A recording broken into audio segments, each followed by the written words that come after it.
Okay, let's start without wasting time.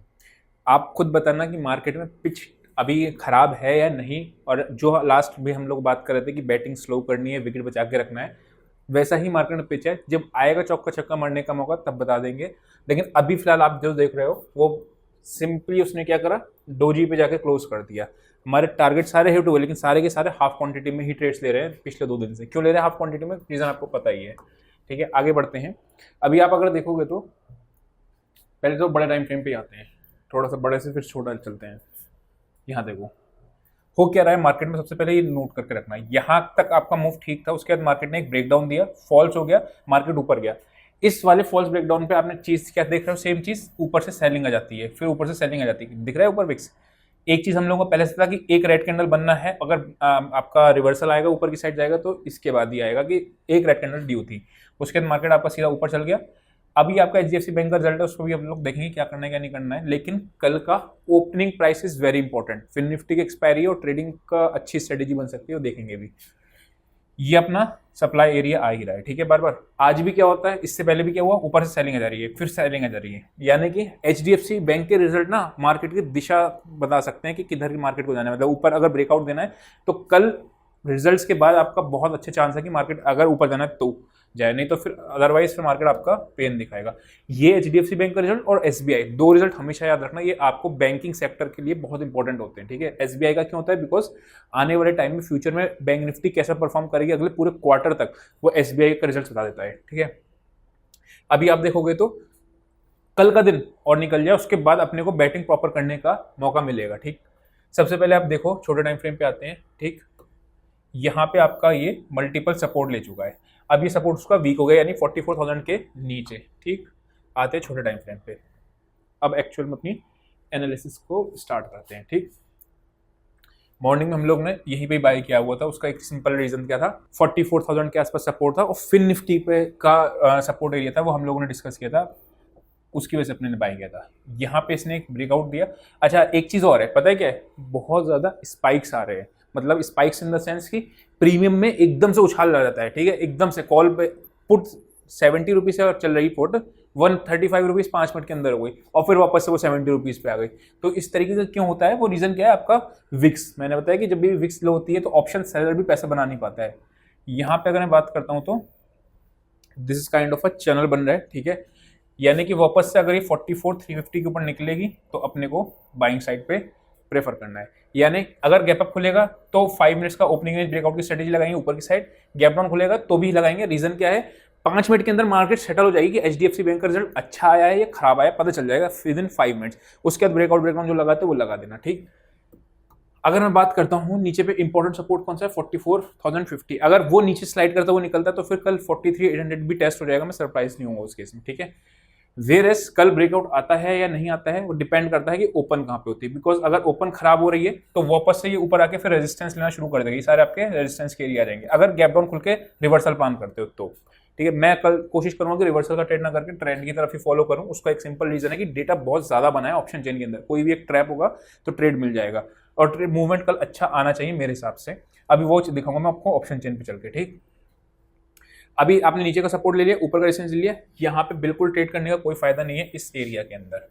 First जाओगे क्योंकि यहाँ पे आपका एक फॉल्स ब्रेकडाउन था, मार्केट ऊपर गया, फिर मार्केट नीचे आया। ऊपर हो क्या रहा है, एक्शन तो कुछ बनी है ना, this is a first pull back, ठीक है। मैंने क्या बताया कि अगर आपको ओवरऑल वनडे पे आपका नेगेटिव या पॉजिटिव भी चल रहा हो, डजेंट मैटर, इंट्राडे में आपको बाइंग अपॉर्चुनिटी भी मिलती है। कल हम लोगों ने ये चीज देखी थी कि बोथ साइड को ढूंढना है। अगर वापस से ये बनेगा तो ये आपका एक डब्ल्यू पैटर्न कंफर्म हो जाएगा।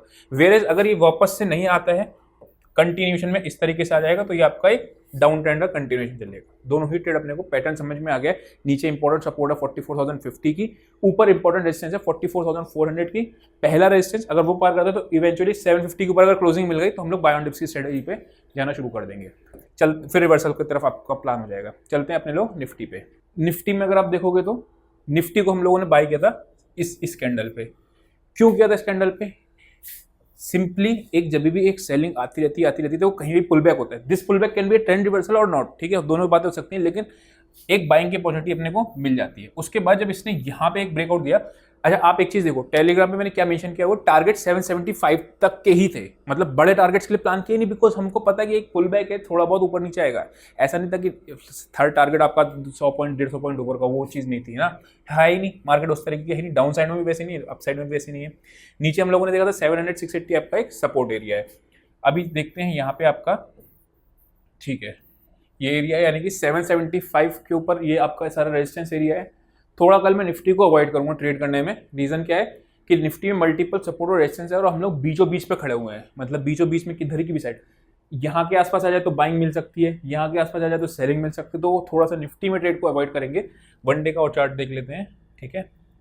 बैंक निफ्टी में डोजी डोजी बन रही है, इसमें भी आपकी एक डोजी बनी है। Okay, this is a inside bar, यहाँ पे आपकी कैंडल बनी, ये आपका एक इनसाइड बार है। ब्रेकआउट आएगा कौन सा, 19810 के ऊपर, यानी कि 810 833, याद रखना सेलर्स का जोन, ध्यान है इन दोनों दिनों में, बार बार इन दोनों ही दिनों में 833 का जोन नहीं काट पा रही थी। यानी कि अगर मैं ऊपर के लेवल पे शॉर्ट करता हूँ, लेट्स से 810 पे नेगेटिव एक्शन मिलता है, किसी भी कंडीशन में 845 के ऊपर शॉर्ट नहीं रहना है, फिर अपनी शॉर्ट कवरिंग ट्रिगर हो सकती है टुवर्ड्स 900 के आसपास तक भी। यानी कि ऊपर की रेंज क्या आ रही है, 810 के आसपास आ रही है, और नीचे की रेंज क्या आ रही है, 650 आ रही है। अगर नीचे की तरफ तोड़ती है तो फिर थोड़ा सा पेन दिख जाएगा, लेकिन ऊपर की तरफ तोड़ेगी तो शॉर्ट की तरफ नहीं रहेंगे, बिकॉज फिर इंट्राडे में ही पता चल जाएगा कि आने वाले टाइम में रिवर्सल आ जाएगा, ठीक है। कहने का मतलब क्या है, लेवल्स बेस्ड लेवल्स नोट करके रख लेना, किसी भी पर्टिकुलर लेवल पे आके करे तभी ट्रेड लेना, पॉजिटिव एक्शन बने तो बाय, नेगेटिव एक्शन बने तो सेल, लेकिन वो मत करना, मतलब बीच में मत घुसना, नहीं तो इस तरीके से फंस जाएंगे, जैसे आज हो रहा था, ठीक है। चलते हैं अपने लोग ऑप्शन चेन पे, फिर निफ्टी की एनालिसिस करेंगे। ये आ गए अपने लोग निफ्टी पे 22 लाख कॉल्स, ठीक है, यहाँ पे ये है। और अपना पुट्स में देखोगे तो 19 कोई डेटा नहीं है, ओके ठीक है, मतलब ये देख रहे हो, मतलब क्या चीज दिख रही है कि डेटा का अमाउंट कम है। आज कॉल राइटिंग है, पुट राइटिंग दोनों ही कम होकर गई है, रिड्यूस्ड होकर गई है, ठीक है। कॉल राइटर्स थोड़े से ज्यादा हैं, तो फर्स्ट ट्रेड हमेशा, जैसे आज भी फर्स्ट ट्रेड नेगेटिव मिला था। कल रात में हम लोग एक चीज डिस्कस कर रहे थे कि अगर मार्केट थोड़ा सा नीचे की तरफ जाता है, एक मिनट की कैंडल 2 मिनट की कैंडल लगाना आपका पुट या कॉल का चार्ट, और फटाक से एक स्कैल्प का ट्रेड मिल जाएगा। आज आप देखोगे तो फर्स्ट ट्रेड जो था ना 5 मिनट का, पहले 5 मिनट में मार्केट गिरा था, करेक्ट। वो चीज हम लोगों ने ये देखी थी, दिस आर 19700 कॉल राइटर्स थे, तो कॉल राइटर्स ने क्या किया, अपना नीचे आया मार्केट, कॉल नीचे गिरी, वहां प्रॉफिट बुक किया एंड देन रिवर्स करा। यही रीजन था कि अपने को कंफर्मेशन मिल गई थी, हमने निफ्टी को भी सुबह में बाय किया था, फिर निफ्टी दोनों को ही बाय ट्रेड में ट्रेड लिया था, ठीक है। 19600 पे आपका 9 लाख है, ओके ठीक है। तो ऊपर अभी 19800 स्ट्रॉन्ग रेजिस्टेंस का काम कर रहा है, ठीक है। ऊपर बात करते हैं अपने लोग, बैंक निफ्टी पे आते हैं। बैंक निफ्टी की अगर मैं बात करता हूँ तो 44 300 200, ओके। कॉल और पुट दोनों ही बहुत ज़्यादा रिटर्न है, ठीक है।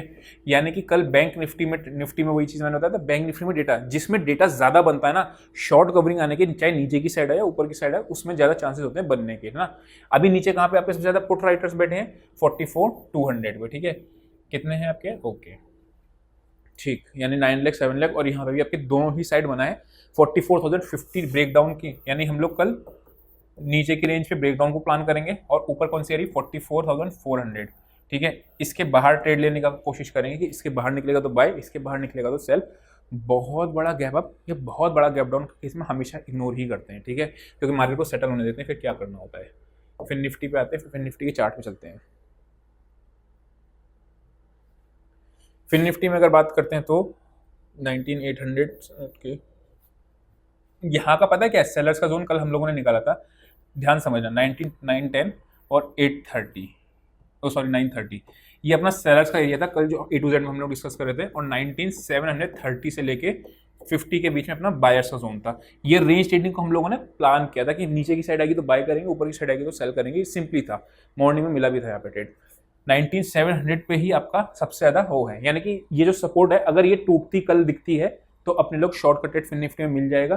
फिर अपने को थोड़ा सा मतलब ना रिस्क रिवॉर्ड वाइज वो रखना, बिकॉज डेटा बहुत ज़्यादा बना है, अगर ट्रैप हो गया तो फिर ट्रेंडिंग की तरफ मार्केट मूव कर सकती है। तो 730 नीचे का लेवल है और 910 ऊपर का लेवल है, इससे बाहर निकलेगी तभी मैं ट्रेड को प्लान करूंगा, नहीं तो ट्रेड को प्लान नहीं करूंगा, ठीक है, सिंपल। फिर निफ्टी चलते हैं अपने चार्ट पे, फिर निफ्टी के नाउ फिर निफ्टी में भी सेम यही लाइन थे 720 से, इसमें 720 760 है लेकिन उसमें 730 के आसपास था, यहीं पे आपका लौटा, यानी कि जहां से आपको सपोर्ट एरिया होता है वो अगर टूटेगा और टूट के वापस से रीटेस्ट के लिए तो बहुत ही बढ़िया बात है, तो कंफर्मेशन डबल हो जाएगी कि आपको मार्केट नीचे की तरफ ही जाएगी।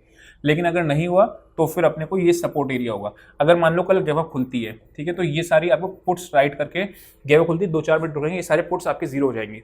ध्यान समझना कैसे प्लान करेंगे। मान लो थोड़ा सा गैप खुला, मार्केट आपने क्या किया, पुट शॉर्ट करने का पॉजिटिव एक्शन पुट शॉर्ट करा आपने, ठीक है, यहाँ पे इस लेवल 750 760 की 800 के आसपास ऊपर आ जाए तो कॉल भी शॉर्ट कर सकते हो। क्यों कर सकते हो? अब थोड़ा सा मैक्रो रीजन पे आते हैं।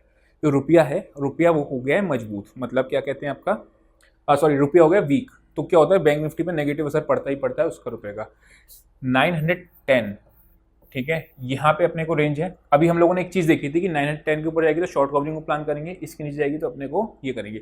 910 के ऊपर अगर निकलनी शुरू करती है तो क्वांटिटी कम रखेंगे, मतलब शॉर्ट साइड को क्वांटिटी फुल रखूंगा, अप साइड में क्वांटिटी हाफ रखूंगा। उसका एक रीजन है, मैक्रो फैक्टर जो मैंने आपको बताया था, ठीक है। तो यानी कि 910 और नीचे की नीचे कितनी आ रही है 19730, ये अपने को एक रेंज मिल रही है। ओके ठीक है, छोटे टाइम फ्रेम पे आके देखते हैं कोई फायदा है या नहीं है। 1 मिनट और आते हैं। ओके, ये आपके रेजिस्टेंस वगैरह है, ठीक है, 720 76 ये यहाँ पे ये था ना, इसी कैंडल पे, इस डोजी कैंडल जैसे टूटी तभी बाय किया था। नेक्स्ट कैंडल ने भी सपोर्ट वहीं लिया है, तो यानी कि ये सपोर्ट आपकी 2 बार रीटेस्ट हो गई है। अगेन इसके नीचे, ठीक है, साइडवेज खुलेगी मार्केट ना तो थोड़ा सा आपको ये आएगा, कंफ्यूज हो जाओगे किधर की तरफ ट्रेड ले, क्योंकि साइडवेज खुलने के बाद फिर पता नहीं चलेगा कि माहौल किधर का है। यहाँ पे जैसे इसके ऊपर खुल जाएगा तो ये सारे शॉर्ट सेलर्स के ऐसा होंगे, हिट होंगे तो वापस से ऊपर का एक ट्रेड मिल जाएगा। वेरेज अगर इसके नीचे खुलती है मार्केट तो आपको पता चल जाएगा ये सारा आपका रेजिस्टेंस का काम करने लग जाएगा। तो वो चीज़ पे अपने को ध्यान रखना है। क्या चीज़ ध्यान रखना है? ये रेंज कि 19800 से लेके 880, वही जो कल हम लोग कहते हैं इस रेंज के बीच में ट्रेड नहीं लेना है, मतलब नो ट्रेडिंग जोन है। तो 800 से 880 के बीच में कोई ट्रेड नहीं लेना, उसको ध्यान 870 875 मान लो उसके बीच में, और नीचे अपना 800 के आसपास है, ठीक है। तो वहाँ पे कोई ट्रेड नहीं लेना अगर इसके बीच में ओपन हो रही है। क्यों ऐसा हो रहा है? बिकॉज फिर कोई आइडिया नहीं किधर किधर ब्रेकआउट आएगा तो ब्रेकआउट या ब्रेकडाउन पर ट्रेड अपने को ले लेंगे। यानी कि एक और चीज़ ऐड कर दूँ, ये 2 लेवल वेरी स्मॉल कौन से आपके 19880 और नीचे 19800, ठीक है। ये छोटा सा और ब्रेकआउट ब्रेकडाउन के ले लो अगर स्कैल्प करना चाहो towards this and towards this, ठीक है। ओके, तो कोई खास इतना टफ एनालिसिस थी नहीं, ठीक है। कल का दिन और डिसाइड कर देगा, पता चल जाएगा कि अपने को बैटिंग सही से करनी है नहीं करनी है। तो आई होप आपको समझ में आया होगा। आज के लिए इतना ही, see you next session, bye bye.